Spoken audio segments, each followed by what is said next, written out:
कविता भारतवर्ष। जैसा कि पिछली वीडियो में हमने इस कविता के संबंधित कवि का और इस कविता की व्याख्या सीख ली है, इस वीडियो में हम कविता के शब्दार्थ, वाक्य प्रयोग, प्रश्नोत्तर पूरा करेंगे।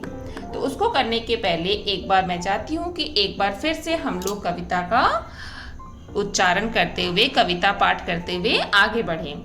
यह भारतवर्ष हमारा है, हमको प्राणों से प्यारा है यहाँ हिमालय खड़ा हुआ, संतरी सरीखा अड़ा हुआ, गंगा की निर्मल धारा है, यह भारतवर्ष हमारा है। क्या ही पहाड़ियां है न्यारी, जिसमें सुंदर झरने जारी, शोभा में सबसे न्यारा है, यह भारतवर्ष हमारा है। तन मन धन प्राण चढ़ाएंगे, हम इसका मान बढ़ाएंगे, जग का सौभाग्य सितारा है, यह भारतवर्ष हमारा है। तो चलिए देखते हैं इस पाठ में कौन कौन से नए शब्द आए हैं। इस पाठ में आने वाले नए शब्द हैं प्राण, निर्मल, धारा, झरना, शोभा, सितारा, न्यारा और सौभाग्य। प्यारे बच्चों, इन सभी शब्दों को आपको अपनी कार्यपुस्तिका में लिखना है।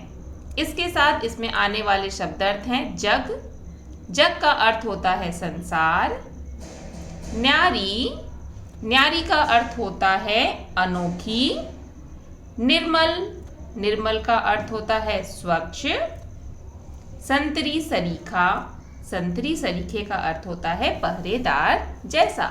जैसे जग संसार, न्यारी अनोखा, निर्मल स्वच्छ, संतरी सरीखा पहरेदार जैसा। यहाँ पे गंगा के जल को निर्मल और हिमालय को संतरी सरीखा का उदाहरण दिया गया है। चलिए अब यहाँ पे कुछ शब्द हैं जिनसे आपको वाक्य बनाना है।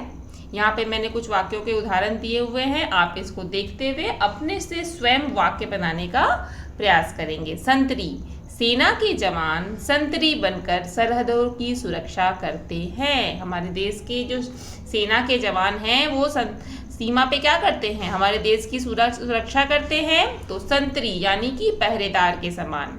भारत की नदियों का जल निर्मल तथा शीतल है, और हमारे देश की नदियों का जल निर्मल शीतल है तो हमारा भी फर्ज है कि हम उसे गंदा ना होने दें। उसके बाद न्यारा, वाराणसी एक न्यारा शहर है, अत्यंत न्यारा शहर है। जैसा कि आपको पता है हम लोग वाराणसी में रहते हैं तो हमारा शहर तो न्यारा है ही। सौभाग्य, माता पिता का आशीर्वाद सौभाग्य से प्राप्त होता है। वो बहुत ही सौभाग्यशाली व्यक्ति होते हैं जिन्हें माता पिता का आशीर्वाद प्राप्त होता है। चलिए अब यहाँ पे कुछ प्रश्नों के उत्तर भी हम लेते जाते हैं। हमको प्राणों से प्यारा है, यह वाक्य किसके लिए आया है? यह वाक्य भारतवर्ष के लिए आया है। दूसरा प्रश्न है, कौन सा पर्वत हमारे देश के लिए पहरेदार का काम कर रहा है? हिमालय पर्वत हमारे देश के लिए पहरेदार का काम करता है।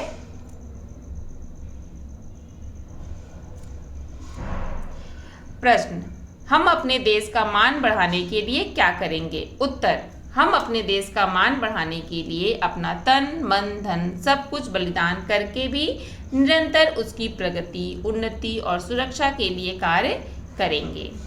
तो इस तरह पाठ में दिए गए ये सभी अभ्यास आप अपनी कार्यपुस्तिका में करेंगे। साथ ही 5 प्रश्नकोश यानी 5 प्रश्न पाठ के आधार पे 5 प्रश्नों का निर्माण करके प्रश्नकोश का निर्माण भी आप अपनी कार्यपुस्तिका में करेंगे।